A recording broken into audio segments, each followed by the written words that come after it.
Bonjour à tous, aujourd'hui on va parler du Danemark. On les avait laissés, ils annulaient leur cérémonie de naturalisation parce qu'ils pouvaient pas pratiquer la cérémonie de serrage de main qui permettait de refuser la naturalisation aux immigrés qui, pour des raisons religieuses, refusaient de serrer la main à un fonctionnaire du sexe opposé. On va voir un peu où ils en sont avec un article du Figaro intitulé « Au Danemark, des habitants expulsés de leur logement car ils vivent dans un quartier de non-occidentaux ». Des milliers de citoyens, musulmans pour la plupart, sont expulsés de leur logement d'ici à 2030, en vertu d'une loi qui ne fait l'objet d'aucun débat dans la campagne électorale pour les législatives du mois de mars. Mashken Felle n'est pas disposé à abandonner son logement. Comme bon nombre de ses voisins du quartier de Molnesparken à Copenhague, cette professeure de 48 ans a reçu des dizaines de lettres l'avertissant qu'elle allait bientôt devoir déménager. Le bloc d'appartements dans lequel elle habite a été choisi pour être revendu à un investisseur privé.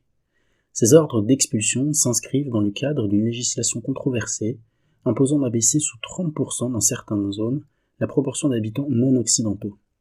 De toute évidence, je suis un dommage collatéral, s'exclame Felle. Expulser une citoyenne danoise de souche comme moi, ce n'est pas le but, mais même une loi aussi ouvertement raciste a ses limites, juge-t-elle. En 2018, le gouvernement de coalition, formé par les conservateurs et les libéraux, a fait voter une loi destinée à mettre fin aux sociétés parallèles au Danemark. Chaque mois de décembre, le ministère de l'Intérieur et celui du Logement publient une liste de ce qu'il appelle des zones de transformation, connues jusqu'à l'année dernière sous le nom de ghetto dur. Mjølnerparken est l'une d'elles. Pour qu'un quartier reçoive cette qualification, il doit compter plus de 1000 habitants et répondre à plusieurs critères fondés sur des indicateurs socio-économiques, éducatifs ou liés à la criminalité. L'un de ces critères ressort néanmoins du lot. Plus de la moitié des résidents doivent être non-occidentaux, même s'ils sont nés au Danemark. Le terme non-occidental sert d'euphémisme de musulman, soutient Lamies Nasri, directrice du Centre danois pour les droits des musulmans depuis son bureau de Copenhague. Environ 6% des 5,8 millions d'habitants du Danemark sont de confession musulmane. Depuis l'arrivée au pouvoir en 2019 de la social-démocrate Mette Frederiksen, les mesures anti-immigration ont encore été durcies. Ces dernières années, la situation n'a fait qu'empirer, résume Felle. Malgré les innombrables critiques qu'il a reçues de la part d'organisations internationales, telles que les Nations Unies ou le Conseil de l'Europe, le Danemark n'a pas l'intention de faire machine arrière. Aucun des principaux partis politiques du pays scandinave ne défend en pleine campagne pour les élections législatives de mars prochain l'élimination de ce que les Danois appellent la loi anti-ghetto. Et depuis son arrivée au pouvoir il y a plus de 3 ans, le gouvernement social-démocrate a approuvé des conditions extrêmement strictes pour les demandes d'asile, de permis de séjour ou de nationalité danoise. À Mjølnerparken, plus de 80% des 1700 habitants sont considérés comme non-occidentaux. Felle s'arrête pour discuter avec pratiquement chaque personne qu'elle croise. Presque tous ont du nouveau à lui apprendre sur leur situation. Cette éducatrice de la petite enfance est devenue une référence pour les habitants du quartier.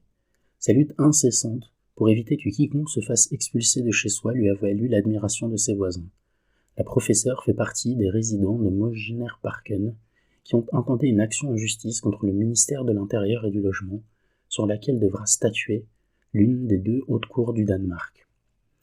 Assise sur l'un des rares bancs qui subsistent dans le quartier, une réfugiée des Balkans qui préfère rester anonyme confie qu'à son arrivée dans les années 90, elle a trouvé que le Danemark était l'endroit idéal pour vivre, tolérant, respectueux et offrant des possibilités pour s'épanouir. Avec l'aide de Felle qui assure la traduction du danois vers l'anglais, la citoyenne nous explique aujourd'hui le racisme et l'islamophobie se sont énormément développés, y compris chez les personnes qui ne se considéreraient jamais comme racistes. Elle ne se résout absolument pas à devoir abandonner son logement. C'est là que mon mari a passé ses derniers jours avant de mourir prématurément. Cette maison a une énorme valeur sentimentale pour moi, indique-t-elle. Elle se rappelle cet entretien d'embauche il y a quelques années où, quand elle a précisé avoir 2 enfants, elle s'est entendue répondre « Avec un tel nom de famille, je pensais que vous en aviez au moins une 12aine. » Moi, je ne me sens pas victime de discrimination, affirme Aya Chabbari, une adolescente d'origine marocaine qui rejoint la conversation après s'être approchée pour saluer Felle. C'est peut-être parce que je suis encore très jeune, ajoute-t-elle. Chabbari a tout de même participé à une manifestation il y a quelques mois après que la Commission danoise pour la lutte des femmes oubliées, récemment créée par le gouvernement social-démocrate, a recommandé d'interdire le voile islamique dans les écoles. La législation prévoit l'élimination, dans les zones de transformation, au nombre d'une douzaine selon la dernière liste en date, de 40% des logements publics, une forme de propriété très répandue dans ce pays scandinave et qui, jusqu'à présent, garantissait l'accès aux appartements à louer. Les organisations sans but lucratif qui gèrent les appartements situés dans ces quartiers doivent élaborer un plan afin de se conformer aux exigences définies avant 2030.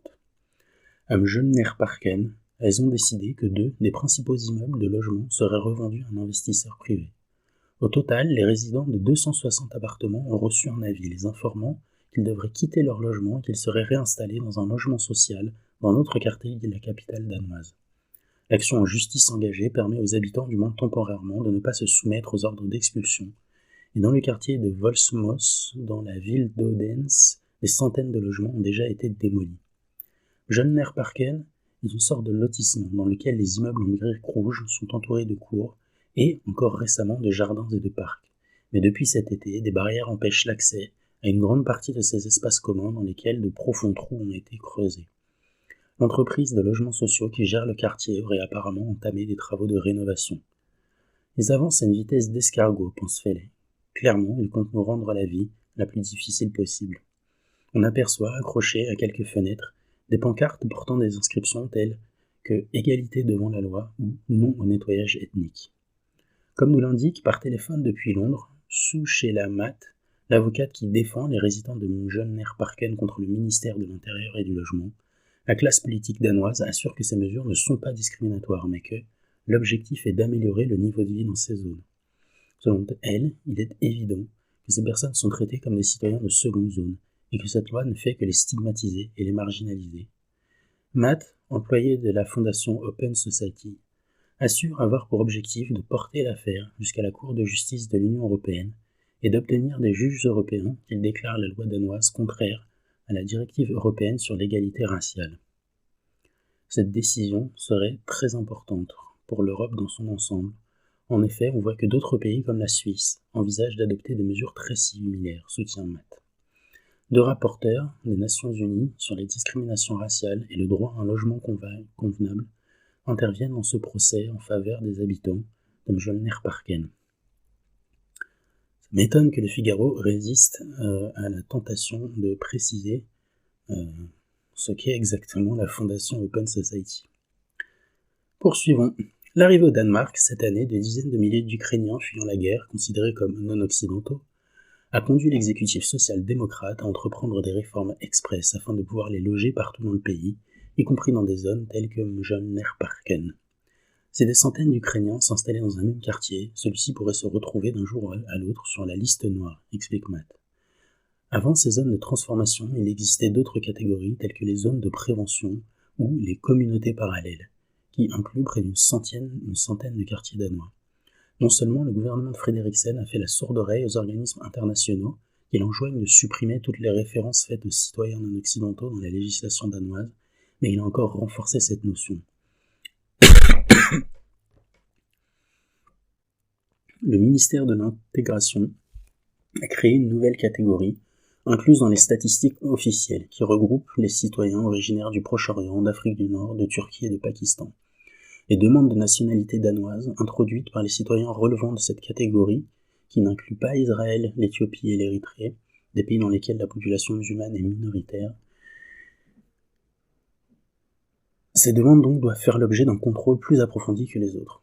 L'exécutif social-démocrate a également conclu un accord avec le Kosovo afin d'y envoyer des prisonniers étrangers condamnés au Danemark purger leur peine, ainsi qu'un autre accord avec le Rwanda afin d'y transférer les demandeurs d'asile dans l'attente de l'examen de leur dossier, bien que ces plans n'aient pas encore été mis à exécution. Le Danemark a de surcroît été le premier pays de l'UE à annuler les permis de séjour de citoyens syriens, motif que Damas et les provinces voisines étaient désormais des zones sûres. Enfin, certaines lois plus controversées, adoptées par le précédent gouvernement, sont toujours en vigueur. C'est le cas notamment de celles rendant la mendicité passible de peine de prison, ou celle autorisant la confiscation de bijoux et d'objets de valeur aux réfugiés, afin de couvrir le coût de leur accueil, ou encore de celles interdisant le port de la burqa et du niqab sur la voie publique. Ces dernières années, les politiques anti-immigration ont été assumées par la quasi-totalité des partis politiques danois. Elles ne font même pas partie des thèmes prioritaires de la campagne pour les élections de mars prochain. Alors que le Danemark possède l'une des législations les plus restrictives de toute l'Europe, les partis d'ultra-droite proposent des mesures telles que le droit pour les personnes âgées de refuser les travailleuses sociales qui portent le voile. Les politiciens danois sont bien conscients du fait qu'ils peuvent attirer des électeurs en tenant un discours islamophobe, considère Lamia Nasri, directrice du Centre danois pour les droits des musulmans.